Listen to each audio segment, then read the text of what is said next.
الله الرحمن الرحيم. الحمد لله رب العالمين، والصلاة والسلام على محمد وآله الطاهرين. أحبة المشاهدين، أهلا بكم في برنامج المجتمع المدني، حلقة هذا اليوم تحت عنوان المجتمع المدني بين النظرية والتطبيق، والذي نحاول من خلاله تعريف بمفاهيم المجتمع المدني وكذلك كيفية نشوئه وتطوره إلى هذا اليوم، ومناقشة التجربة العراقية منذ السقوط ولحد هذا اليوم. ويسرنا أن نستضيف في حلقة هذا اليوم الأستاذ الكاتب والإعلامي الأستاذ جواد أبو رغيف. أهلا وسهلا بك أستاذ جواد. أهلا وسهلا بك، تحية لك ولمشاهدي قناتكم الكرام. أهلا وسهلا بك. حقيقة احنا في حلقة سابقة ناقشنا مفهوم المدنية وأشبعناه بالكلام وانتقلنا اليوم إلى مفهوم المجتمع المدني لكي تكون هنالك خطوات. فنبدأ الكلام في تعريف ما هو المجتمع المدني. بسم الله الرحمن الرحيم. أحسنت. أكيد لابد من توطئة المشاهد الكريم عن مفهوم المجتمع المدني. أكيد مفهوم المجتمع المدني بدأ لدى اليونان، وكان أشار إليه أرسطو بأنه مجموعة سياسية تخضع للقوانين، على اعتبار أنه المجتمع اليوناني كان لا يفرق بين الدولة والمجتمع المدني. بالحقيقة تطور هذا المفهوم في القرن الثامن عشر، وبدأت أنه تشكيلات المجتمع المدني تبدأ إلى أن في القرن التاسع عشر كان أرسطو أشار إلى أنه المجتمع المدني ما هو إلا ساحة للصراع الطبقي، ومن ثم تطور هذا المفهوم في القرن العشرين. أشار إلى غرامشي إلى أنه الصراع ليس صراعا طبقيا ولكن صراع أيديولوجي. حقيقة مفاهيم المجتمع المدني بدأت تتطور، والآن احنا حقيقة وصلنا إلى أنه في نهاية الثمانينات من هذا القرن، بعد انحلال الدول الأنظمة الشمولية خاصة في دول يعني شرق أوروبا وبعض دول العالم الثالث، بدأ مفهوم المجتمع المدني على اعتبار أنه هذه المجتمعات بدأت تسير نحو الديمقراطية. بالحقيقة في الوطن العربي هناك رأيان بالتأكيد، أنه البعض يرى أنه المجتمع المدني هو ضرورة على اعتبار أنه المجتمع العربي يتجه نحو الديمقراطية، ولذلك ضرورة وجود يعني المجتمع المدني. إلا أن هناك رأي آخر كان يعارض لمفهوم المجتمع المدني، بل يعاديه على اعتبار أنه لديه رؤية أن هذه المجتمعات يعني بدأت بتمويل يعني منظمات وهيئات بالتالي هي يعني أوروبية وأجنبية، فكانت هناك خشية من أنه هذه يعني المنظمات اللي بدأت تحت يعني يافطة المجتمع المدني تكون تحمل أجندات قد تغير الموروث والتاريخ اللي هو تعرف كما تعلم تاريخنا وإرثنا خوف من العربي دائما. أكيد حقيقة هناك شيء يعني يعاني منه يعني بالذات المواطن العربي، أنه دائما أنه نظرية المؤامرة، هذا الخوف من الآخر، على اعتبار أنه يعني الشخصية للأسف يعني الشخصية العربية نتيجة هذه يعني الاستعمار لفترات يعني عصور، حقيقة أخذ أو قرم من شخصية العربي بحيث يعني جعله يخشى من كل ما هو جديد، كل ما هو يأتي من الآخر، على عكس يعني أنا أتذكر فد مقولة لغاندي يقول: سأفتح شباكي على جميع رياح العالم ولكنها لا تستطيع أن تقتلعني من جذوري. على اعتبار أنه هو ينطلق من الذات، فالمجتمع المدني هو حقيقة انطلاقته تكون من الذات. بالنتيجة أنه التعريف المهم هو أن الحركة يعني آخر شيء أنه الحركة الجماعاتية الاجتماعية هي الضمانة والنسق اللي يحد من يعني الدفاع عن مخاطر الاستبداد السياسي. لذلك لعبت هذه المنظمات كان لها دور في سن بعض القوانين في الوقوف تجاه ما هو كله. أن نقول أن المجتمع المدني يعني يخص المنظمات أم مجتمع عام؟ يعني مو ضروري أن يكون منظمة مؤسسة لها موقع رسمي أو مسجلة. بالتأكيد يعني هو المجتمع المدني هو نشاط اجتماعي، وهذا النشاط لا يمكن أن يحصل في مجال أنه مؤسسة. أكيد المجتمع المدني هو نشاطات بدأت من حاجة المجتمع أن يحل مشاكل الفئوية الحزبية، أن يطور ذاته، ولذلك كل ما يصدر من نشاط اجتماعي نستطيع أن ضمن أنه المجتمع المدني. طيب هنا قد يتبادر إلى أذهان المشاهدين السؤال أنه لماذا، ما هي الدواعي التي أدت إلى ظهور مفهوم المجتمع المدني تاريخيا؟ بالتأكيد يعني الاستبداد السياسي اللي كانت تمارسه الحكام والطغاة وانعزال الطبقة الاجتماعية عن الطبقة الحاكمة. أكيد هذه الطبقة الحاكمة بدأت يعني تبدأ تصادر الحريات، تصادر يعني بعض الاحتياجات اللي هي يحتاج لها إنسان، بما فيها أنه يعني تزهق أرواح الناس كثير يعني العصور والأزمنة. احنا شاهدنا بعض يعني الأشخاص الذين حكموا بالدم والدكتاتورية، فهؤلاء حقيقة عندما أنه المجتمع بدأ صار هذا العزل ما بين الطبقة الحاكمة وما بين الطبقة الاجتماعية، اضطر المجتمع أن يبدأ من الذات، يبدأ يصحح. ولذلك تشوف يعني أنه ظهور يعني منظمات المجتمع المدني اللي حقيقة يعني كانت الكابح الرئيسي لاستبداد السياسي واستبداد هؤلاء يعني الظلمة والطغاة. ونشوف احنا يعني في المجتمعات يعني خلينا نقول اللي هي فيها عصرا المجتمعات الأوروبية، تجد المجتمع المدني مجتمع فاعل، ويستطيع أن يدافع عن مظلومية الناس، ويستطيع أن يستحصل حقوق من هو يعني في الدائرة الضعيف يعني الضعيفة اللي هي أضعف، اللي هو دائما المجتمع. فلذلك هذا هي السبب الرئيس وراء يعني إيجاد يربط أنه ظهور المجتمع المدني نتيجة لقضية التسلط الديني اللي كان في زمن الملوك، وتسلط الكنيسة في أوروبا خاصة في القرن السابع عشر.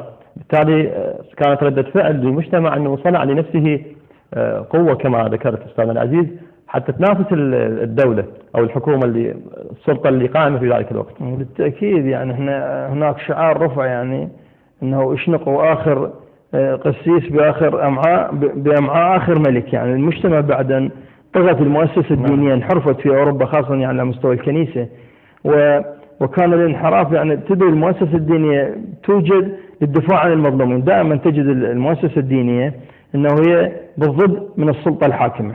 متى ما سارت في ركابها ويعني توازت مع مظلوميته، فلذلك تشوف يعني المجتمع بدأ من ذاته أن يبدأ يبلور فكرته ويبلور يعني مظلوميته، يحولها إلى رد أو فعل تجاه أنه رفعوا هذا الشعار اللي هو يعني اشنقوا آخر قسيس مع آخر ملك. وبدأت يعني الثورة الأوروبية وبدأت المجتمعات المدنية فاعلة في أوروبا. طيب هنا قد يتبادر أيضا كذلك التساؤل أنه هل باعتبار الدين الإسلامي ومجتمعنا إسلامي حقيقة، هل يمكن يعني إسقاط التجربة الأوروبية على التجربة في العراق أو في المنطقة العربية والإسلامية كذلك؟ يعني هل أنه بطريقة أخرى هل الدين الإسلامي كذلك حجم من حقوق المواطن، بالتالي يحتاج إلى بناء هكذا مجتمع أو أن تكون هنالك سلطة فوق سلطة الدين العفو؟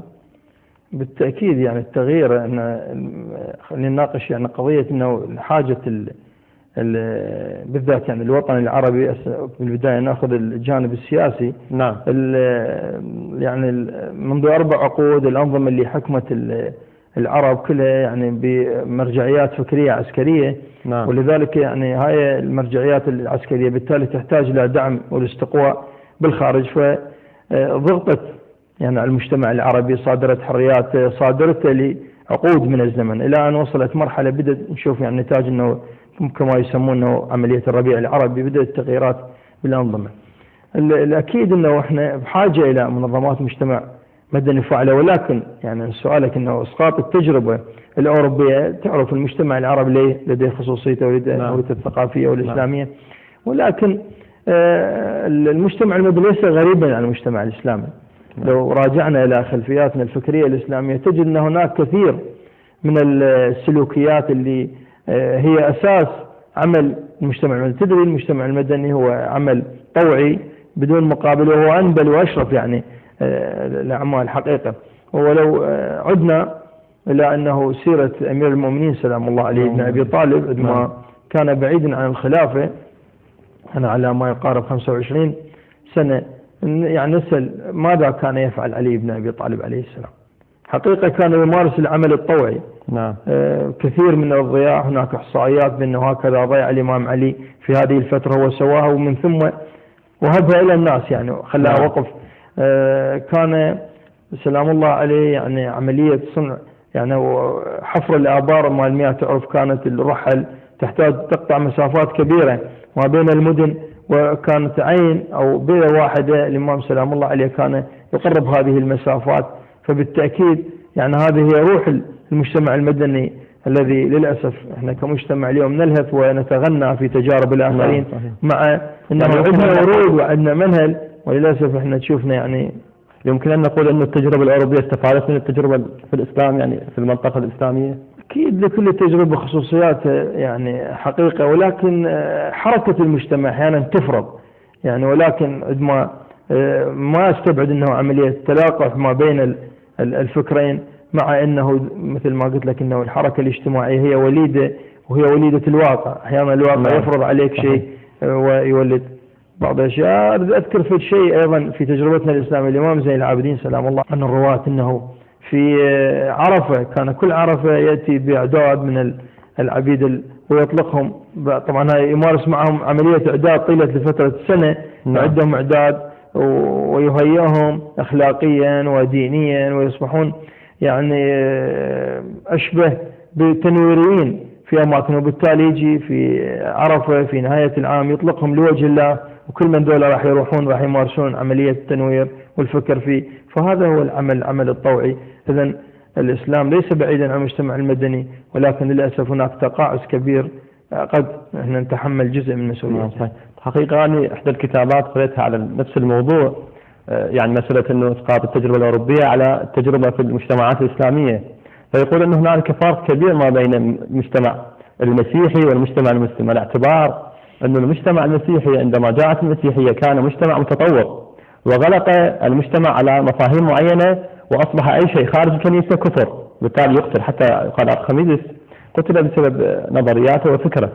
بالمقابل الإسلام جاء بالعكس من هذه المسألة، أنه جاء إلى مجتمع جاهلي، كان يود الفتاة وكان القوي يأكل مال الضعيف، بالتالي حول إلى مجتمع مثقف ومتعلم. لذلك تشوف أول آية من القرآن الكريم اقرأ، بالتالي هو مجتمع للفكر والتنوير والثقافة. بالتالي ما نقدر احنا نسقط التجربة الأوروبية على التجربة العربية. شنو رأيك بهذا الطرح؟ أكيد اليونان وكانوا هم يعني بالذات الإغريق، والتجربة اليونانية كانت سابقة للتجربة العربية، على اعتبار أنه العرب كانوا أمة حقيقة بداوة. نعم. ولكن الانتقال اللي حدثت هي في رسالة الرسول محمد صلى الله عليه وسلم، عندما جاء بدأ المجتمع المدني، هم كانوا يبحثون عن يتحركون يعني خلف الكلى، وما يعني أين تجد المياه، فما كانت هناك مجتمعات مدنية عامرة. ولكن عندما جاء الإسلام أكيد تحول المجتمع إلى أنه مجتمع بمفردات المدنية، أكو تنظيم لبعض الأمور، تنظيم. نعم. فبدأ المجتمع يتحرك. ولكن أنه الطرح في قضية أنه المسيحية عندما أجى المسيح كان مجتمع هو يعني فيه تطور. أعتقد التغيير يعني ما يوقف عند هاي النقطة، على اعتبار أنه الإسلام أيضا جاء بنظرية كاملة، نظرية حياتية، نظرية معاصرة ممكن أن تمتد، وليست نظرية مغلقة. والدليل أنه إحنا إلى الآن تجد أنه المفاهيم الإسلامية ترتقي بكثير من الأمور، لا بل قد تفوق يعني بعض الأطروحات والنظريات الأوروبية، ما يعوزنا أنه ترجمة هذه المفاهيم إلى الواقع. نعم.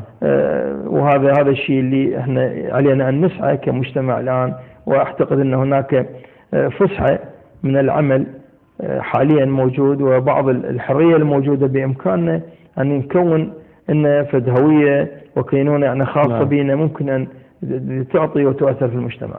طيب قد نسمع يعني هنالك تحدثنا عن المجتمع المدني، فإذا كان هذا هو المجتمع المدني فلم يكن المجتمع المدني ماذا يمكن أن يكون؟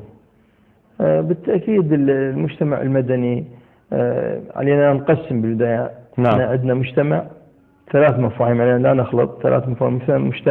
مجتمع سياسي ومجتمع مدني. المجتمع هو المجتمع العام الأشمل اللي هو يعني ينظم قضية الدولة بأجمعها. المجتمع السياسي هو المجموعة اللي هي لديها تنظيمات حزبية ومؤسسات. المجتمع المدني هذا المجتمع بصراحة اللي هو احنا يعني معنين بحقيقة، هو يتكون من ناس لديهم قدرة على العمل الطوعي وعلى تقديم انه جميع الامور بدون مقابل. هاي المرحلة حقيقة هي مرحلة الرقي، مرحلة النبل اللي يصل الى الانسان عندما يقدم بدون مقابل. احنا حقيقة متى ما وصلنا الى هذه المرحلة نبدأ ننطي، ممكن أن نكون خلينا نقول مجتمع فاضل، مجتمع يعي ما واجباته ويعرف حقوقه، وبالتالي احنا ممكن أن نكون في نموذج اجتماعي جيد.